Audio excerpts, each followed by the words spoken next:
এটা এমন একটা শহর যেটার নাম শুনলে সবাই ভয় পায়। এই শহরে সন্ধ্যা নামার আগেই একটা রহস্যময় ব্যক্তি হাতে ঘন্টা নিয়ে ঘুরে বেড়ায়, আর এই ঘন্টার আওয়াজ শোনা মাত্রই চারিপাশের মানুষ তাদের বাড়ির দিকে আতঙ্কিত হয়ে ছুটতে থাকে। সবাই তাড়াতাড়ি করে নিজেদের ঘরের জানলা দরজা বন্ধ করে নেয়, কারণ রাত হলে এই শহরে নেমে আসে এক ভয়ঙ্কর ডাইনি। প্রত্যেক দিনের মতো এই লোকটি সন্ধ্যার বেলায় ঘন্টা বাজাচ্ছিল, আর সবাই প্রাণের ভয়ে নিজেদের ঘরের জানলা দরজা বন্ধ করে দিচ্ছিল। কিন্তু একটা মা তার ছোট্ট মেয়েকে নিয়ে ঘরের বাইরে দাঁড়িয়েছিল।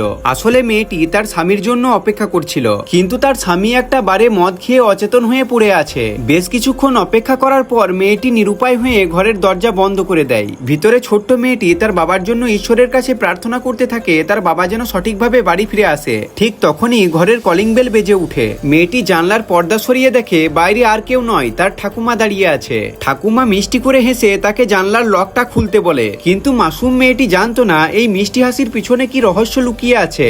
মেয়েটির জানলা খুলতেই ঠাকুমার রূপ বদলে যায় এক ভয়ঙ্কর ডাইনির রূপে। নিমেষের মধ্যে সেই ভয়ঙ্কর ডাইনি মা এবং তার মেয়েকে মেরে ফেলে। আসলে ডাইনিটি ঠাকুমার রূপ নিয়ে এসেছিল। পরের দিন সকালে যখন ওই মাতাল লোকটি বাড়ি ফিরে, তখন সে দেখে তার বাড়ির সামনে অনেক ভিড়। তখনই পুলিশ অফিসার এসে তার গালে একটা থাপ্পড় মারে আর বলে, তোমার দায়িত্বহীনের জন্য তোমার পরিবারকে আজ ডাইনি শেষ করে দিল।